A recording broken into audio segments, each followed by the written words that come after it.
Hello, everybody. Welcome back to the Great Irish Lock-In. We've a bit more light on my face today, and I also have the aid of a lamp should it get dark, but there is indeed a grand stretch in the evenings.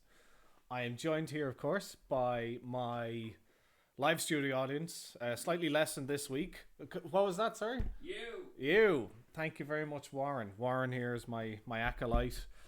Who will be helping me field questions, be telling me when there are technical difficulties reported, and occasionally maybe chiming in with some interesting facts or the answer to some pub quiz questions.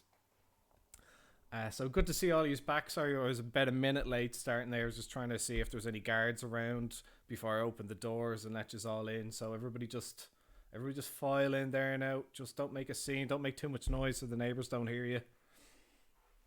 Oh. This week, I might even turn on the background chatter without having to be prompted half an hour in. So let's get that going. That's better. That's better. Feels a lot more sociable having other people's voices in the room. Now, so let me reveal to you where our first pub is going to be. So I say first pub because changing the format just a little bit for this week, possibly for the future as well.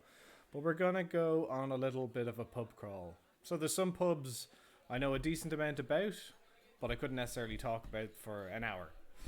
It's not to say that there isn't loads of history in those pubs, but I just haven't done the research, and I can't get in to anywhere to have a look at the archives, which is where I find most of the stuff.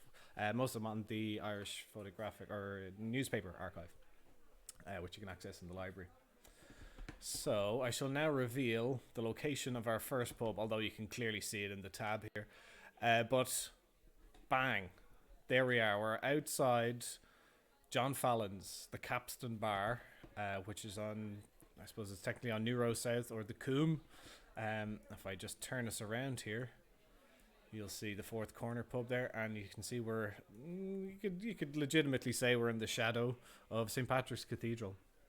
So we're in the heart of old Dublin, kind of on the cusp of St. Patrick's and then into the Liberties here as we turn around. I found this handy trick on Google Maps just before. So look, the pub is kind of sort of green, dark. Bang, it's fully green. So you can see the construction of that new hotel, the Hyatt Centric beside it. So there it is, what it looked like before. A few steel girders around the pub. Just basically a vacant site. And if we go back here, we can see there it is, nearly built. It's now built, of course. So wanted to pick Fallon's because it's a pub that's kind of a local for me. I've been going there for a few years now. It's a lovely, one of those nice small pubs in Dublin where sometimes you can walk in the door and say, oh, that's too busy. And it's legitimately busy because it's so popular. It's such a nice spot. So rustic. One of those places you walk in and it kind of feels a bit off kilter. All the angles of the floor and the bar and everything, but you don't care. That's what gives it its charm. So Fallon's, it looks to be an old pub, but it was news to me or of interest to me that it was first established not as Fallon's, but as a bar somewhere around 1620. That's quite a while ago, obviously, but it also makes it one of the oldest pubs in Dublin. I was talking the other week about the Long Hall, 1766, the Swan, 1661, 1620 beats all of those. The current building, as you see it, that dates back to 1911. By the way, I'm indebted to, as always, Come Here To Me, the blog, for some of the information about Fallon's. They wrote a fine piece about it. Also, Fallon's have, on the menus, on the back of the menus, like a potted history of the pub. So I'm kind of drawing from that a bit as well as from other books I've read, including about one previous publican in particular. Sorry, while I just move stuff around here. So John Fallon, it's obvious where that name comes from. It's one of the prior publicans. Some of the others to have owned the pub. Their names were, I'm reading this obviously, Michael O'Toole, Davin family, Michael Granger, T.J. Eastwood, Mr. Eastwood, Back to the Future 3 reference there, Joe Franklin. And there's one, as I said, in particular, publican that I want to have a look at. But the name, the Capstan Bar, is kind of a bit of an oddity. And apparently that comes from a British brand of cigarettes. So they must have had some kind of sponsorship link up with the pub once upon a time. So we're also in an area, obviously, the Liberties. This area underwent quite a lot of change, I think from 70s and 80s. The whole junction was redesigned, redeveloped. Apparently there used to be 4 pubs on the corners here, which gained it the nickname the Four Corners of Hell, apparently.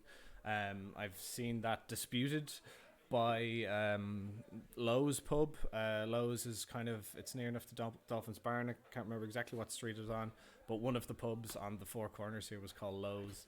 And I remember posting that up on Instagram before, and Lowe's taking issue with it, saying that that was never known to them or their family when they owned a pub on it. So there you go, it's up for dispute. But it was called the Four Corners of Hell, apparently, because there used to be so many scraps when the pubs would empty out. 4 full pubs emptying out all at the same time, and chaos ensued. So I want to read you like a little quote from the potted history of Fallon's. I don't know who it's written by, but again, it's on the back of the menu. So it says, in all seriousness, this old pub, which has been sitting cosily at the corner of the Coombe, guarding generations of Liberty's culture, is today a marvel to the eyes and the sense. No nuances, no pretenses, and no nonsense here. So I don't know what they're expecting people to want to get up to in kind of a nice, cozy pub where you go for a chat and maybe to watch a match. So I'm going to crack the ceremonial second can of the evening. So the pub closed temporarily just for a few months. Sorry, that's really sour. Closed temporarily for a few months in 2016 when it was sold off.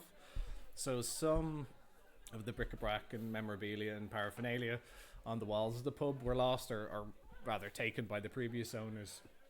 So there is kind of a noticeable amount of wall space that used to be covered by whiskey mirrors and various things. So we might take a look inside, shall we?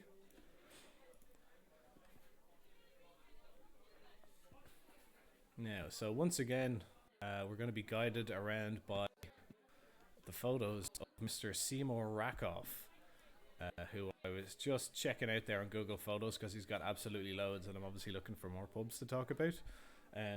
Of interest is that he's photographed lots of pubs and businesses in Dublin, but he's also photographed the Holiday Inn in Winnersh in the UK, which for anybody who's a fan of The Office, that's a reference to The Office. There you are.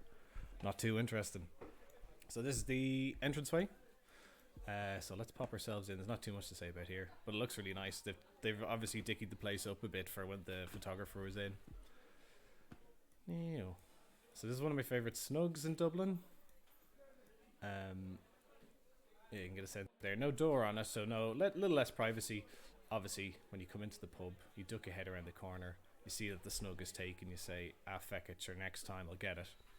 And you plonk yourself in one of the other comfy seats. But it's as you can see, it's a small enough pub, so kind of in around this area, the seats come back, and it can be a little bit difficult to navigate. But if you get your seat, there's only 4 years, and you don't have to make space for anybody else coming.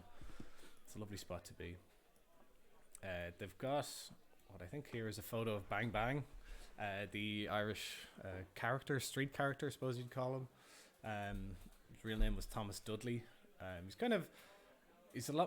He's very well known now because I think there's a cafe in Phibsborough named after him, and the city has kind of grown to love the image of him or the memory of him. But he used to, for those that don't know, he used to go around the streets of Dublin with a large key. He was a big fan of cowboys and Indians movies, and would go up and shout "bang bang" to people on the streets of Dublin. Sometimes in the area, the Liberties area of Dublin that we're kind of in here virtually. And people would play along and, pretend to be shot, or maybe take out a submachine gun themselves and fire back and have running street battles or gun battles on the streets of Dublin with Thomas Dudley. There's also a little safe here. I assume decorative. They're hardly putting the take for the pub in there. As we can see, a nice stack of crisps here. They do a very nice toasty here, as Warren beside me will attest to being really nice. They do a nice batch loaf toasty. Good soup. You can get it during the day. This pub's open during the day. It doesn't look like it'd be. Looks like the kind of place that just serve drink. But it's a nice place to lounge during the day. Let's see what's going on with the chat. Somebody's been given a panic attack by the Jacks. I think they'd done them up last time I was in, or there was at least a lick of paint. Now, you wouldn't want to be in there more than 2 people. Definitely not now. Brian O'Keefe is commenting from upstairs. Mayo sachets are also available. This is not a new development, apparently. I have seen this here before. Lovely crisps here. Well, we actually have a large packet of Black Manhattan that we're currently digging into. They are, of course, the finest pub crisps you can get. Fight me. It goes Black Manhattan, King Crisp, and then Tato. You know, there's a lot of kind of chitter chatter on Twitter and such with polls about crisps. It's like it's not a competition. We can't keep having this, this kind of stuff every now and then. You know, it's life is not a Daily Edge article. It was decided long ago what was best. We've all moved on. Eat your Black Manhattan. Thank you very much. Do Fallons leave the mustard jar with you? There is some kind of bylaw relating to pubs that they have to leave the mustard with you. That's why, in Grogan's they've got a supply of something like 6,000 mustard jars, and it takes up the bulk of their recycling on a monthly basis. Toasties and Fallons are better than Grogan's in my humble opinion. I would agree with that. I enjoy the Grogan's toasty, but I think that is more celebrated for its how to put this delicately, its rawness. It's just a sliced pan. It's just your Denny Wayfo type of ham. It's just your regular cheese.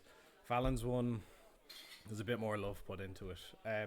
It's not a popular thing to say, but I think Mary's on Wicklow Street have an amazing toasty. They have one of those presses that sandwiches down, and so heats both sides of the bread. It's really good bread. It's like good chunky ham. I haven't had the veg option, but who cut your hair, John? Nobody's cut my hair just yet. It's just a bit flattened. One of the housemates is actually going to do it next week, not live on camera. The clippers are on the way from Leitrim as we speak, because Boots are actually sold out of them. That's it for my hair.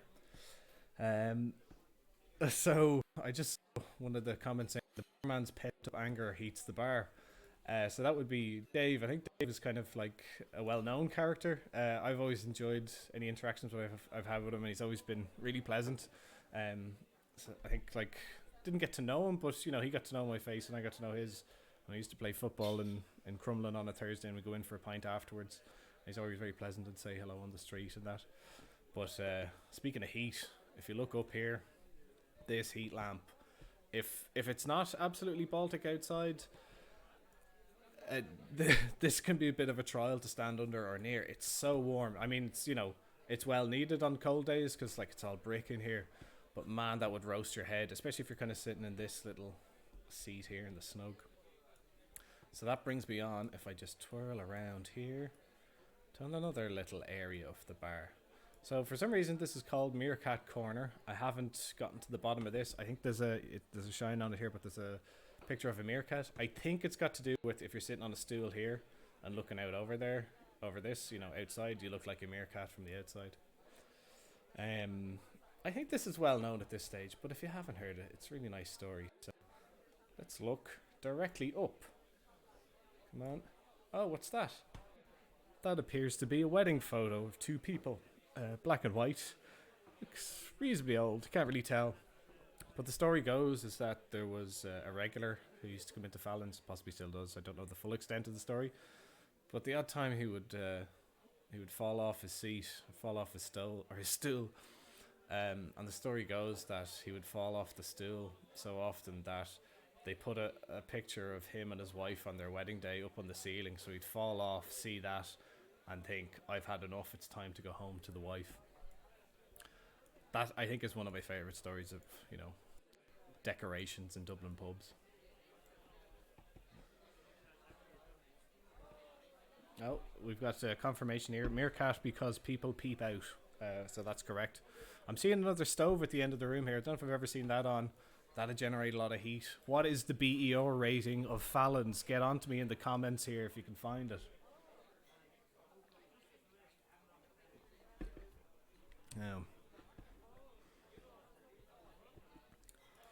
Now, moving on.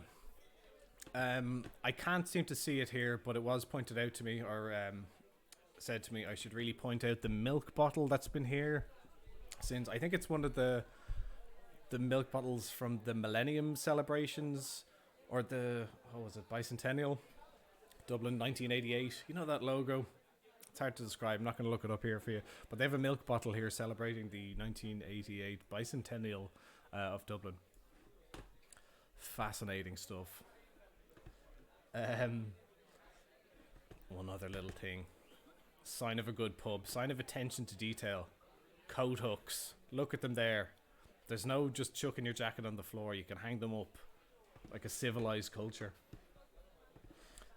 One element I really like about the pub is that, here, we might move down actually a bit.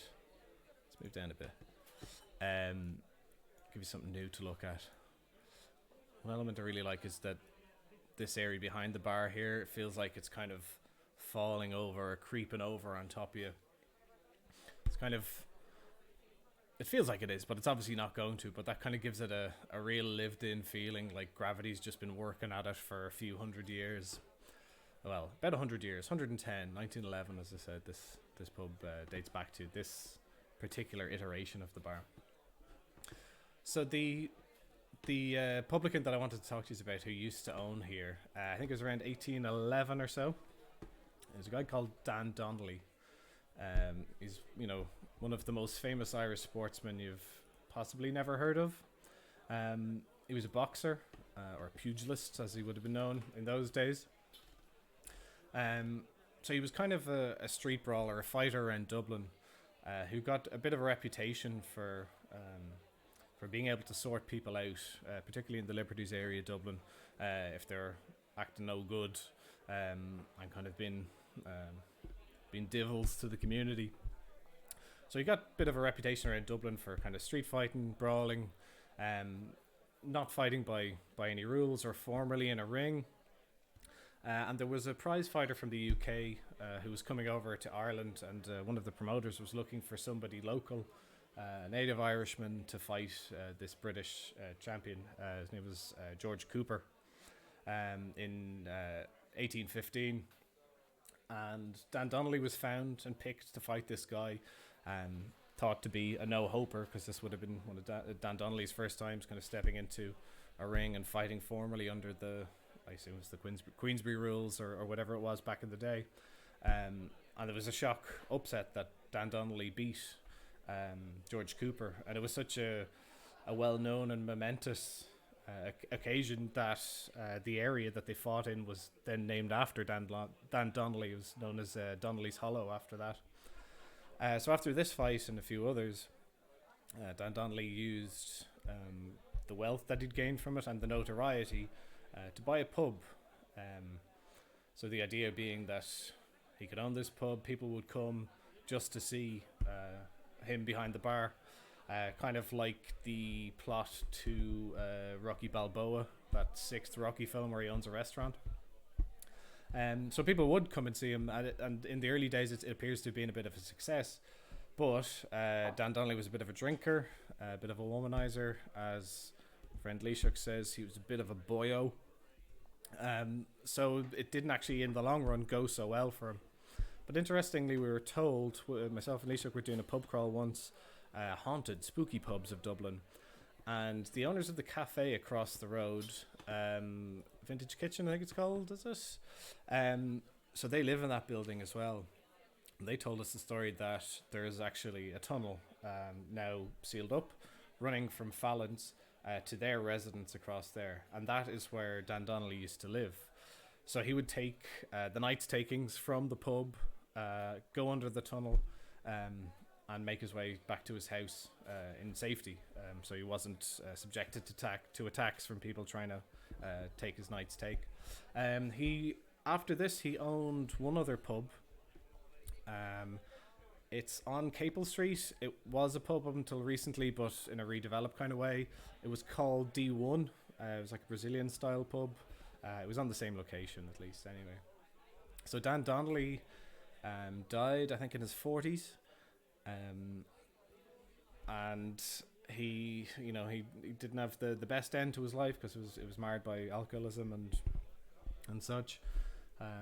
But in death, he didn't find much more peace because about a week after he'd been buried, he was dug up by grave robbers, which was apparently the done thing at the time because they'd sell the corpses to medical science. But Dan Donnelly was known for having these enormously long arms. So while there was a public outcry about his body being dug up, his body was found and returned to the grave with the exception of his arms. So his arms then started doing the circuit of Victorian kind of circus freak shows. It made its way to Belfast, over to the US, back again, and then in the 60s they reappeared. A publican in Kildare was trying to put on a spectacle of a fight, kind of rekindling or reenacting Dan Donnelly's original fight. So he got his hands on Dan Donnelly's hands, literally, and used them to promote the fight. He had them in his pub. I can't remember the name of the town at the moment, but it'll come back to me. Last heard, Dan Donnelly's arms were on exhibit in Croke Park, I presume in the visitor centre and not in the stands. So that's kind of the long and the short of the story of Dan Donnelly. There's actually a whole book about him and his career. It's very interesting. Now, so I believe now is the time where I ask you a few questions, quiz questions. I'm going to mix it up a little bit. I'm not going to ask you for a whole list of pubs associated with a name or pubs named after animals. I'm going to give you kind of pub quiz style questions instead. So the first one, this will have you racking your brains. Okay, first question. Irish Rail paid the electricity of which pub up until the 1990s? So why would Irish Rail pay for the electricity for a pub? Could it be something to do with a bridge? Can you think of any pubs under bridges in Dublin?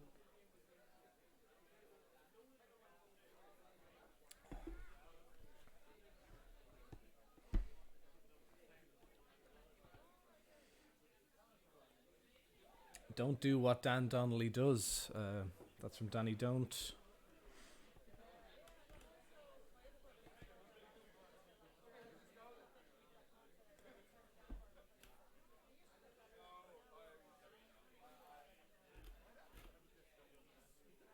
Kennedy's, no, that is not correct. Is this a cryptic question? It's not the one under Tara Street. Hello, Anna. That one on Amiens Street. Ooh, could be onto something there. Cleary's. Anne has it. It is Cleary's under the bridge. Lovely pub if you've never been there. There's a lot of stuff. We might go to Cleary's on a future pub crawl. It's kind of a nice spot where you go in, and it's usually a lot of old lads just reading the paper in silence. Favorite fact about that place was that I think it was like every Tuesday ITV used to show a James Bond movie, so they'll just sit in and watch Goldfinger or something. All right, moving on to our next question. So, which non-city centre pub has a snug named the President's Snug? We've just been joined by another live studio audience member. He's dressed very well, I have to say. He can't be going out, so this is entirely for us. Welcome to the party, Morgan. So if you missed it there, Morgan, I'll repeat it here for our friends also listening. Which non-city centre pub has a snug named the President's Snug? And you can't answer because I've just realised I said this to you last night. Okay, very good.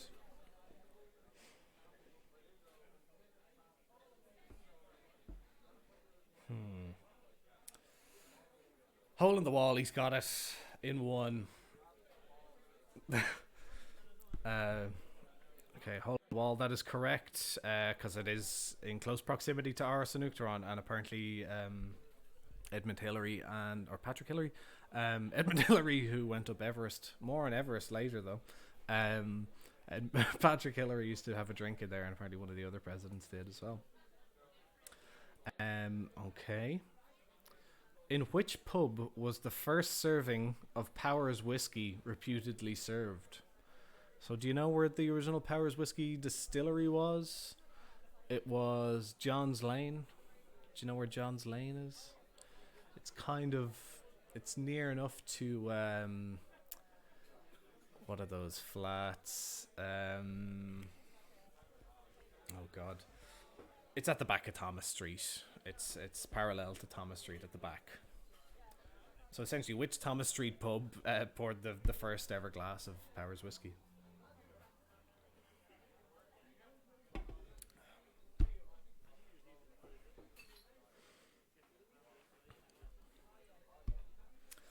Coppers is the incorrect answer. It is not on Thomas Street, if that's what you're answering there, Barry. Edmund and Tinsing having a pint after a hike in the hole in the wall. Yeah, they must have. Kennedy's Thomas Street. No, that is not correct. Brian Dunphy has it with the clock. The clock. Am I shouting at you now, actually? Let me just keep my voice down a bit. The Clock is indeed the first pub to have ever poured a glass of Powers whiskey. Oliver Bond Street was what I was looking for. Thank you there. Hunger 86. Yes, Ronan Jameson says that the Hole in the Wall is supposedly the longest pub in the country, which will prove us wrong if it isn't. Okay, we have another question for you here. Which city centre pub, quite central, is decorated entirely in Guinness paraphernalia and has logos from no other brewery or distillery? It's South City.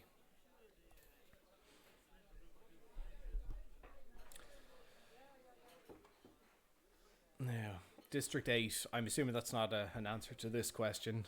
District 8, no, they do not have Guinness paraphernalia all over the walls. They would have some American distillery, I'm sure.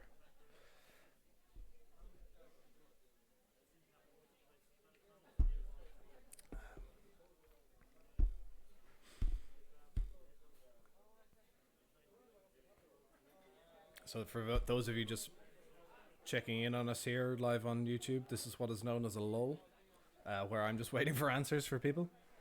Okay, Dame Street. What Dame Street pub? Brogan's. Barry Murphy has it. Congratulations to Barry. As always, there are no prizes. There are no prizes. Okay, one more, and then we might return to these questions, because I'm digging these, to be honest. The smoking area of which pub has a small collection of seats salvaged from the demolition of the original Lansdowne Road? The smoking area of which pub has a small collection of seats salvaged from the demolition of Lansdowne Road? So this is a smoking area up on the first floor of a bar. It's kind of, it's not touristy, but tourists go there. There'll be live music at it. It has, there's another pub in town of the same name that refines it slightly.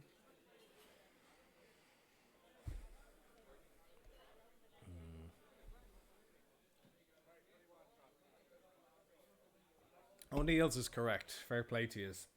Well done. Danielle M got there first. O'Shea's, Ned O'Shea's on Lower Bridge Street. They've got seats from the old Crook Park in the beer garden. Okay, one more. Okay, this is a good one, I think, hopefully. What pub was visited by 3 different American presidents? Not necessarily while they were serving. Not serving drinks, but serving as president. So what pub has played host to 3 American presidents?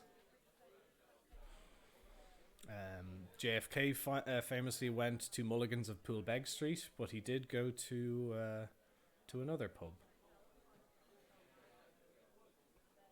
Nicest cheese board in Dublin, Hole in the Wall. That is correct. It's very good. It's plentiful.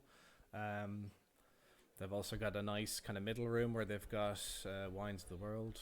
I was going to say Irish wines and wines of the world, but there's not that many of them. D2 is incorrect. Coppers is incorrect. Fagan's, no. Cassidy's, although that was visited by one president. Bill Clinton has been to Cassidy's and Fagan's in Drumcondra. But there are 3 other US presidents. So 2 of the presidents are in fact related. Wonder who that could be. Fibbers, haha. Chancery on the Keys. I don't think they're in the Chancery. Not early, anyway, I suppose. I'll give you another minute. O'Donoghue's, while it's a good shout, no.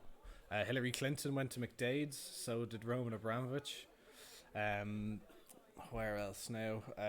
Ronald Reagan went to a pub in Killarney, I want to say. Joe Biden was in Davy Burns.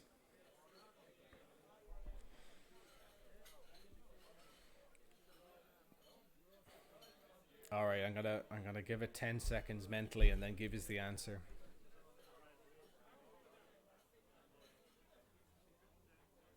I don't know how many that was, but it is in fact Ryan's on Parkgate Street, which was visited by George Bush Jr., George Bush Sr., and by JFK. That is according to their website. I think I found that you can find that George W. Bush went during his term. Clues, John. I'll clue you in on the history of other pubs as we move on. Okay, so I think that's Fallon's reasonably well covered. My Irish pub environmental sound is on a loop, so that lets me know we've gone through 30 minutes of Fallon's chat. So we're gonna go to a few more places, but the second place, it's not quite sunny yet. I was hoping for a bit of sun. So as you can see, my bookmark is labeled Cans here. So let's see what the next location is.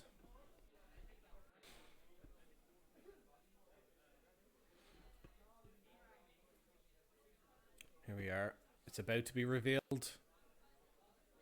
It is, of course, the canal at Charlemont Place.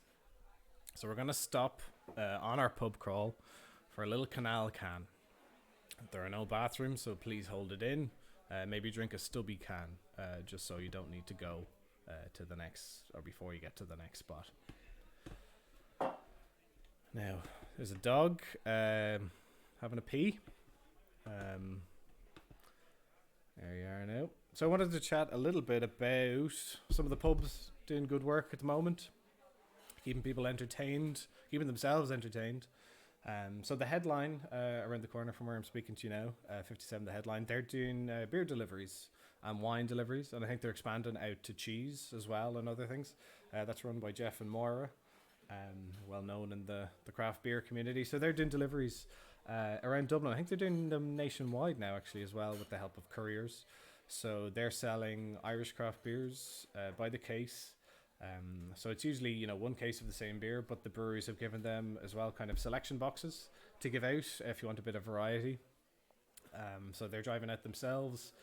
You order, and then depending on when you've ordered, you get a nice delivery of Irish craft beers without having to leave your house. Ohana on Harcourt Street they're sharing their cocktail recipes if you want to try it at home. Kieran Kavanagh from the Gravediggers, his family has owned that pub for 7 generations now. If you want to learn how to cook, now is a great time, because he's whipping up a storm on Instagram. He's doing nightly live instructional videos on how to prepare a meal. He did coddle yesterday, I believe. Here he is now. There he is with Anthony Bourdain. That's kind of a mark of quality. That's here we are. That's the empty coddle. Shame. Good old coddle. We're kind of exiting coddle weather, but there's still time to put some on the hob. Look at all this delicious stuff. Anyway, let's go back to the canal. We're actually at the canal. So remember to clean up your cans after you. The Bernard Shaw are doing a clean up afterwards as well. So I thought, what do you do when you're at the canal? You have a can, obviously, which we have. You all have at home. You watch a dog pee. You have a chat with your mates, but you also watch other dogs go by. So I wanted to share with you some photos of dogs in pubs and dogs drinking pints. Let me just get this up for you.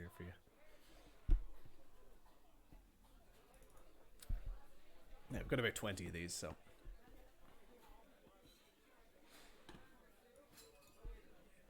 Now, this is a photo I've taken personally myself while in the Gravediggers. I think I took this a while back. In the Gravediggers, there's a dog sticking his tongue into a pint glass, getting the last of that creamy Guinness out. There's another dog looking on in jealousy. This is a photo of a dog in the Big Romance, as you can see by the big love heart in the background. He's looking up admiringly at his owner, while his owner takes a photo of him or her and the Guinness. He was a very happy dog in the bath. Just look at the joy in that face. Not even a pint in the photo, but who cares? It's a dog in a pub. It's a reason for celebration. This dog has his eyes on the prize. That prize being a pack of Manhattan peanuts. There's not much more to say there. It's just, the concentrated nature of a dog. Dogs are class. Somebody's pointed out in the comments. I would happen to agree with that. Not enough pub cats. There is, if you go on Twitter, there is a Twitter account dedicated to photos of cats in pubs. It's called Pub Cats. So if you want to see that, look it up. Here is a dog drinking an Irish coffee, or a Belfast coffee as it's known, in 1661. Its owner's getting a great kick out of that. Just licking the cream, so no buzz off it.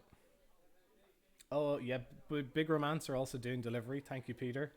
I think they're doing delivery on growlers as well, so they've like a refill system. A growler is a big jug basically, where you can fill up draft beer. Back to the dogs. So here's Paddy the pub dog. He pulls pints in JP Mooney's on Nassau Street. He has his own Instagram account, as you can see here. Paddy the Dublin pub dog. So a photo of him sleeping the other day. So he's getting a bit of a rest in here before coming back hard at it, pulling pints of Guinness. Very good looking dog. Here is a dog in Johnny Fox's, wearing a Johnny Fox's hat up in the Dublin mountains. He is drooling, so he's obviously seen something that he likes. Very good food in Johnny Fox's. Probably spied a bit of mate. Now, a growler. Yeah, that was a good interlude there, actually, talking about growlers in the middle of talking about dogs. Unintentional, but thanks for pointing it out. So, would you look at that? Here's a dog in the back of Lucky's on Mead Street. They've got Coke Lane Pizza at the back here, which is deadly. Possibly not as deadly as this precious little dog. Here's a dog in MVP. MVP should be given credit for possibly starting the trend of the Europeanization of Dublin's attitude towards dogs in pubs. They're allowed on the metro, so why not in pubs? They do tend to bark at each other a lot in MVP, but it's worth putting up with if you get to have a pet here and there. We're approaching our last few for all you dog haters out there. You might as well log off now, actually, if you're a dog hater. So here's a dog playing chess over 2 pints of Guinness. I can't quite see what's on that menu there, but anyway, the dog's looking intently. Magoo. I don't even have a photo of Magoo. I completely forgot about that. I'll rectify that next week. For those of you who don't know, Magoo is a dog in Frank Ryan's bar. He's owned by the owner. What was I going to call him there? Shay? No, that's Hacienda. Can't remember. Anyway, Magoo is a Kerry Blue dog, and it's one of the darkest pubs in the world. So he's very hard to see, but he will stop and take a pet off you. But if he hears the toasty machine going on, he'll be off. Here's a dog, another one in MVP, staring kind of off center. He's not really staring at the Guinness. Let's be honest, this photo was staged for the benefit of social media. But I suppose here we are. Oh, there you are. Liked by all things Guinness and 82 others. You seem to get a mention every week. I suppose contractually obliged now to do that. Here is okay. If you want, this is just me rabbiting on about dogs at this stage, but if you want photos of dogs in pubs, you need to get yourself to the Street 66 Instagram page immediately because it's just wall to wall dogs. Um, they don't give this dog's name. Usually they give the dog's name, such as Rhubarb. There's a dog here. I think in my opinion, this is probably the most beautiful dog on the list. Rhubarb is of course looking at a treat off camera, while her temporary custodian sits beside her adoringly. I think that might be it for the dogs, but oh no, here's a very proud looking dog in the back page. His name is Hobnob. Somebody just pointed out in the comments, I googled Magoo Frank Rhines and the second result was a photo of him from an article on your own website, so I suppose it is a bit of an oversight that I do not have any photography from that dog. Okay, I think that's it for dog photos for now. Canal's pretty class in it, to have a can and have a look at a few dogs. That was kind of soothing, I think, wasn't it? What else would you drink at the Canal? You'd probably drink a homebrew at the Canal. What you wouldn't drink is tomato wine, which we put ourselves through drinking the other night there. Tomatoes grew at the back garden. They were a bit green, so you couldn't really eat them. Didn't want to make chutney, so we made wine out of them. Here we are, about 6 months later. Is it delicious? You may have a free bottle of it if you send me your details. We're not drinking it here tonight. It's free, but we're still not drinking it. Anyway, it was a worthwhile experiment. Okay, so another quiz. Let's run through the rest of those questions you had. I quite like those. What we got here now? Okay, which Northside city centre pub has original stained glass work from an acclaimed Irish artist, Harry Clarke? Kind of in the O'Connell Street area. The only pub to feature stained glass artwork from noted artist Harry Clarke. Any NCAD students out there want to hazard a guess?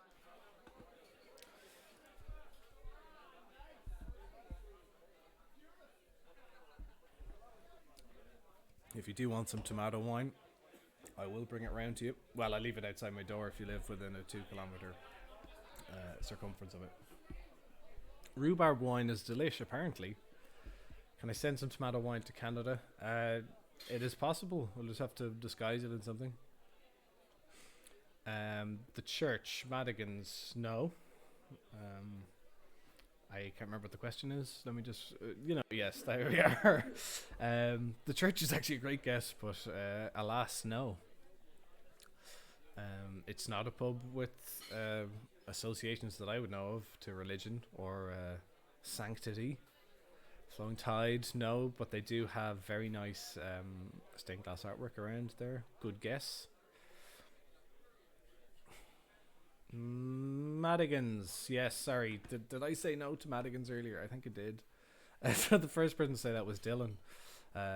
Laura said it as well, Leishak said it as well, but who knows if they were just copying Dylan. Excuse me, Madigan's on North Earl Street on North Earl Street is the correct answer. Okay, so one more of these. Which large pub has floorboards from the old Adelphi Theatre stage on which Bob Dylan, Fleetwood Mac and the Beatles once played? So a large pub that has reclaimed some of the original floorboards from the stage of the Adelphi Theatre. I'm just going to spin around on the canal here to show you this beautiful vista of a large block or possibly a hotel. There's a hotel. Wonderful, isn't it? Let's see now. Just scoot up here a little bit of diversity. There we are. That dog's still having a piss while the Google Street guy was going past. Let's see now. I'm not getting the answers I want here for this stage question. There's a lot of talk of belly button fluff.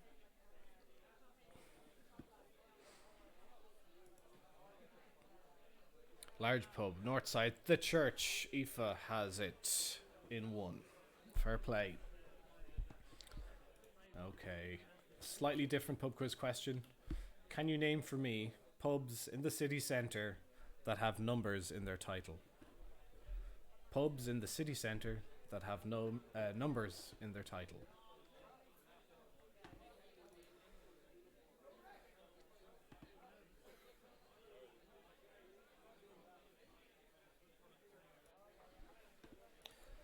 So, let's see if you get any of these. Maybe another look around the canal. We'll go to a different spot. The guards have just moved us on to a different spot. So we're just going to move on down, wait for them to move, and then we'll crack another can.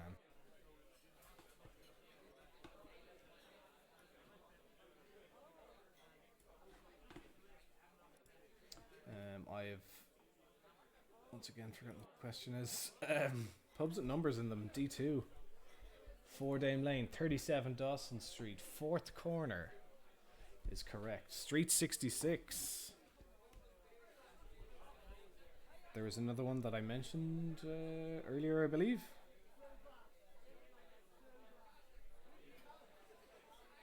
Fallon's 1. No. Hill 16. There you are. Man Brian. 777. That's more a restaurant bar, really, isn't it?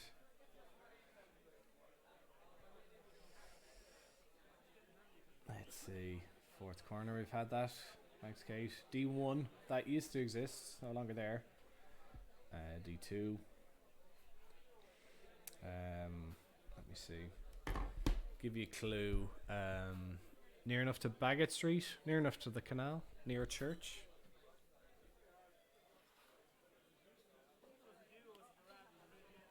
Two Sisters. Yeah, I've kind of expanded out. We'll just say Dublin instead of the city centre. It's been a bit too strict on you. 57 the headline. Well done, Kate. Ooh. 1664. I think you mean 1661. Or hold on, no, 1664. Are you right? Charlie's 2. That's technically a post pub kind of thing.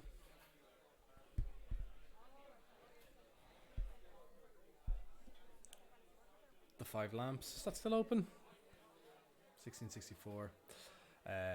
Any more? I better stop making yous do all the work. I'm supposed to be hosting this thing.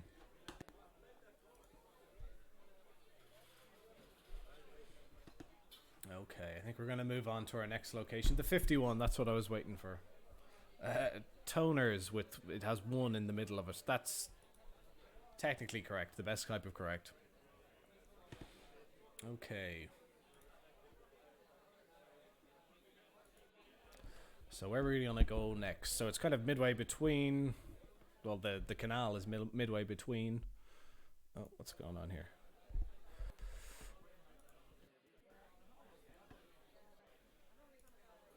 Okay, so the canal is midway between Fallon's and our next location, which is, as you can see me typing, Rody Boland's, which is in Rathmines.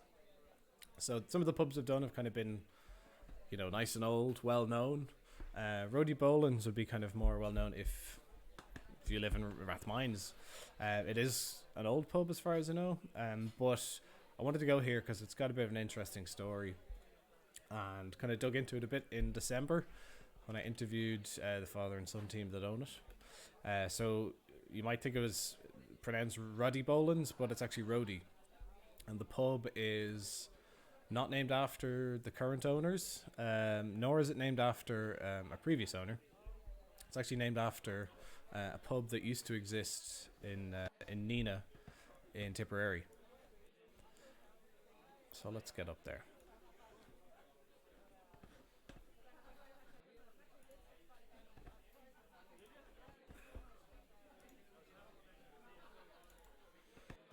Okay, let's have a look. I'll be relying on photography for this one. So this is the outside of it, in case you probably walked by it before. So this is the front of it, but you don't walk through these doors and immediately enter the pub. This is the newer facade of the pub. Take note of these little monogram things here. So you walk through the doors of the pub and you're greeted by another pub facade. So this is the original the pub That pub dates back to around the 1880s or so.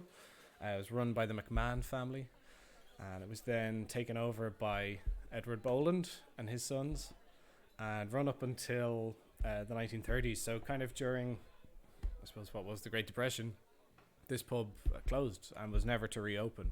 But Edward Boland's son, Rody, continued to live in it, and was kind of the custodian for the building. He lived upstairs, and the kind of the main floor of the bar was just kind of used for storage and kind of rusted. So the family that bought this premises in 1993 from Nina and Tipperary, and kind of had their eyes on that pub and its contents, and just to try and replicate the look of it. But instead of replicating it, they took parts of the pub piece by piece and brought them up. So this here is like one of the original tea, what would you say, tea mincers. So you'd put your tea leaves in there, and you'd churn it, and you'd come out with your ground tea leaves. Yeah. That's Mr. Rody Boland's original bicycle that he used to get around in Nina with his hurl attached to it. That's him there. So he was a bit of a Republican. He used to go around to the local pubs selling on Phoblucht. So they got this depiction of him made in his honour to hang just outside the pub or inside the pub. It's kind of they've used several photos to recreate this, and they've used parts of the interior of the pub, such as these. I'm pointing with my finger here. You can't really see that, can you? These drawers where they keep all the teas and such. So that's the McMahon family logo that they have on the corners. This is the original front of the pub. So this is really well preserved, because in the 1920s they covered it in tar, which preserved it. Probably not really done today. So if you go inside the pub, if you've ever been in here before, it's a huge pub. There's probably, like, you could say 3 different areas to it. Upstairs is like a big cavernous kind of area, and they've got like the floorboards are from an old basketball hall. The main bar is quite large. It's kind of a sports bar, but with a traditional element to it. So they've kind of reclaimed the snug from the old bar, and they've attached it just onto the mahogany wood bar here, kind of changing the dimensions of it. They've used other parts of the doors and the entry to the snug and other parts of the pub to create little alcoves. It's kind of a unique little one, because you're usually in a snug you're in the corner of a room, but here you're in the middle of one, but just with a degree of privacy.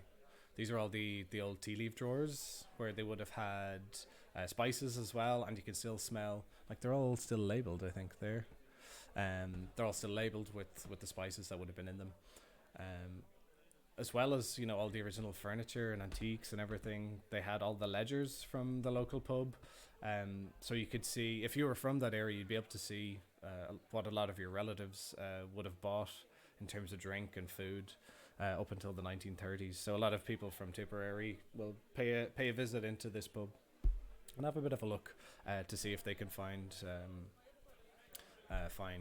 records from their, well, not ancestors, but grandparents, great grandparents, to the older snug doors.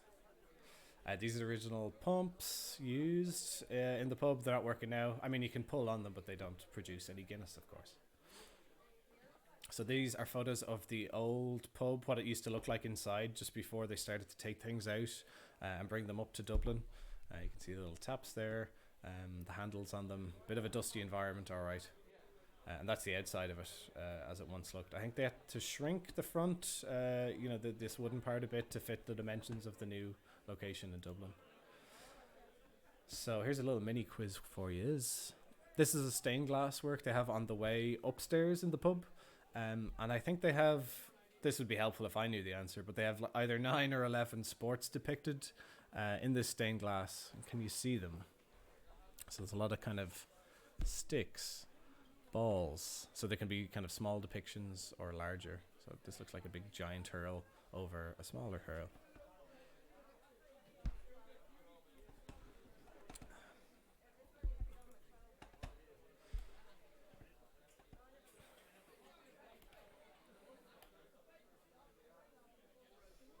Oh, there are now two Come Here To Meers watching. So, Sam, I see there, Come Here To Me being the blog, history blog, about Dublin social history. I am pilfering some of your information, lads. Hope you don't mind. He should get that jacket tailored. You leave Rody Boland alone. He looks very dapper, and I really like the his little hat as well. Cricket, hurling, Gaelic football. I'm assuming there's a snooker. That's probably a snooker cue there, is it? I mean, in fairness, the owners were trying to point them out to me when we were chatting, and they couldn't really. That looks like a rugby ball to me, kind of oval shaped. There's probably like, hurling stick and a camogie stick in there. A work by Harry Clark, you wonder? Possibly not, but good call back, Ronan.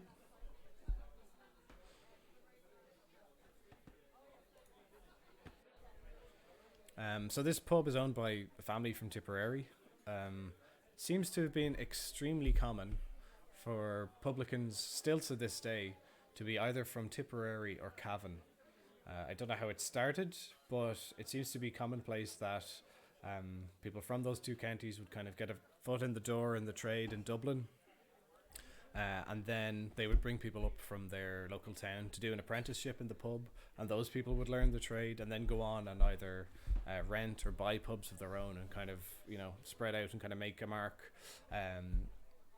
on the trade in Dublin. So other tip pubs would be Ryan's on Camden Street, the Palace on Fleet Street, Rody Boland's here. So they'd all get a shot of the Liam McCarthy whenever Tip win it. It'd be brought in for a pint. I think in the Palace they filled up the Liam McCarthy cup with Guinness and everybody had a sip out of it.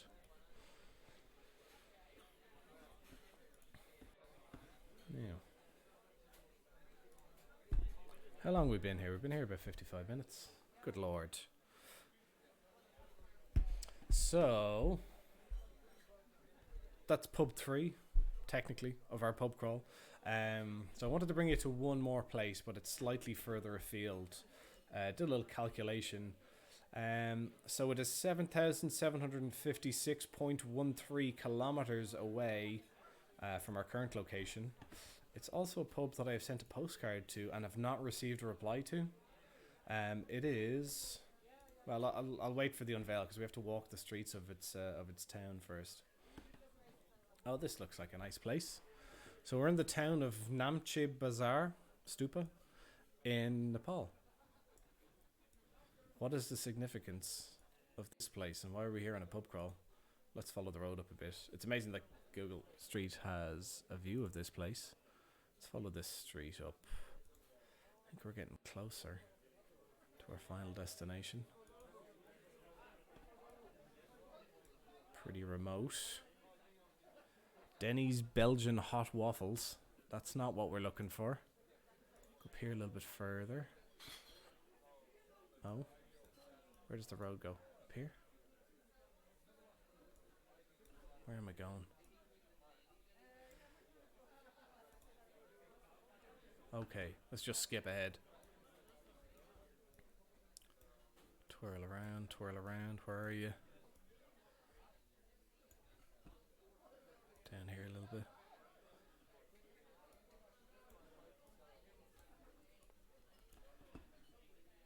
This must be terribly interesting for all of you watching a man traverse Google Street Maps.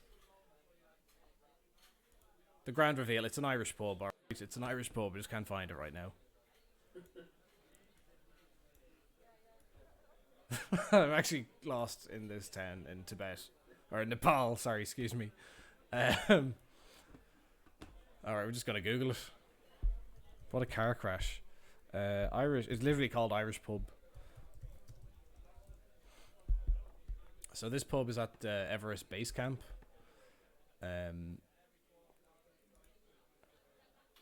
So it's one of the highest pubs in the world. Although there's a pub in Cusco in Peru, Paddy's Irish Bar, and they claim to be the highest pub in the world.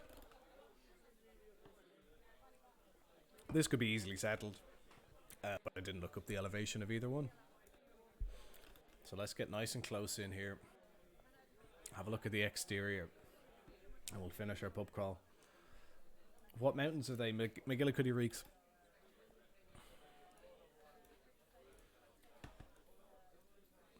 At this stage, I'm just going to say, feck it, let's have a look inside. There it is. Looks quite small. Do I see any Guinness? I'd say it's all cans in here. You wouldn't be getting draft necessarily. There it is from the outside. Good food, cheap booze, and something else. International sign of quality is a pub that says cheap booze outside. Yeah, that looks quite nice actually.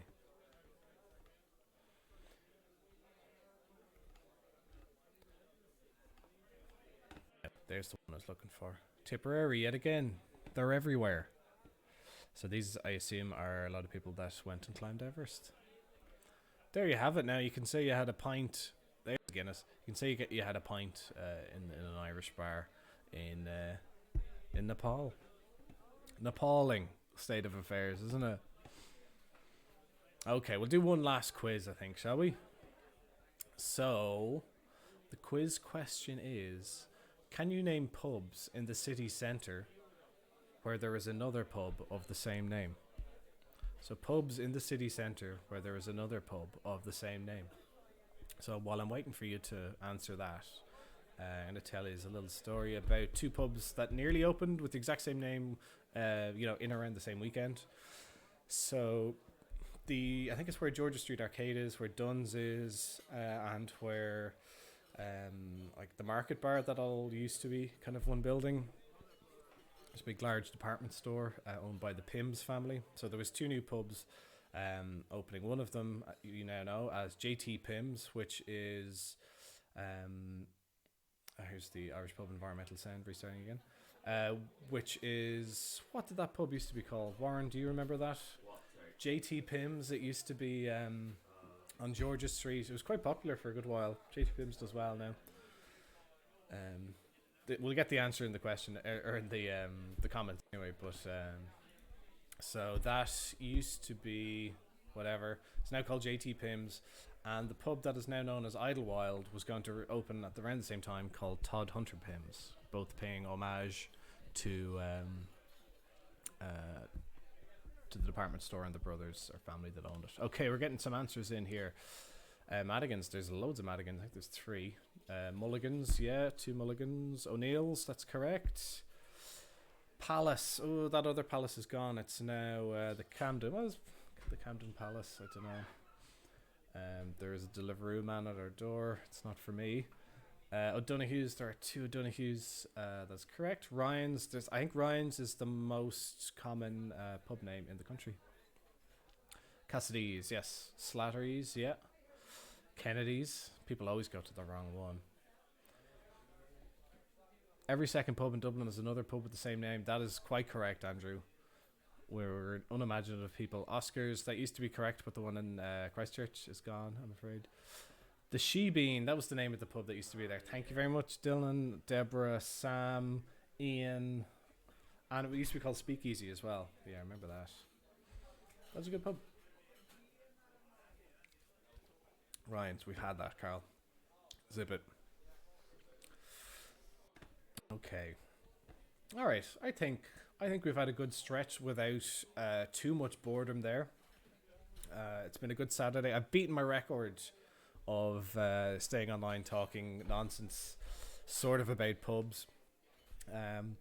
But I might ask is, would you have any suggestions for pubs to go to next week? I'm thinking along the lines of, or do you want a pub crawl or just stay in the one? Might do a few pubs like this, and then maybe pick one far-flung, one abroad. Hopefully that has a 360 photo and not just photos, and I'll have it a bit better organised next time as well. Let's end with a photo of Everest, actually. That's quite nice. There it is, the Sugarloaf. Smiths, yeah, there's a few Smiths there as well.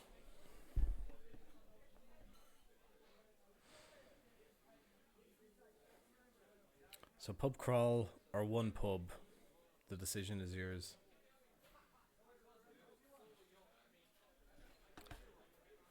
All right, well, I'm going to say thanks to everybody for tuning in various parts of the world. We had people from as far away as Manchester last week. I see a friend in Canada there tuning in.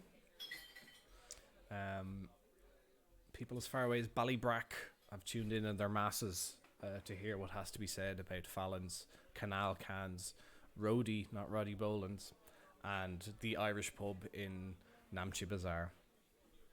Tour of Snugs. Oh, that could be a runner. There's not a lot to say about Snugs. It'd just be me kind of saying, geez, this is fierce. This is a very cozy spot. It's nice to get 4 to 6 people in here and enjoy it. Hopefully, maybe if like something really interesting happened in each of the Snugs, or maybe we'll just sit in a Snug and I'll try and find some pub-related stories to tell or something. Lord Edward. Yeah, I was looking for 360 photos of the Lord Edward. You really need those to kind of do it justice. Pub crawl, says Sam. I agree with that because it means I don't have to mine information and pad it out for just one pub. Oh, sorry, we've got somebody from the USA here as well, all the way from Louisiana. All right, I'm going to start winding down. Okay, Gurv Mila Mahagiv, Falch Road, Ronan Jameson. Okay, we'll see you next week, probably the same time. Bye. Goodbye from my studio audience here as well, who are... Oh, they're off the hook.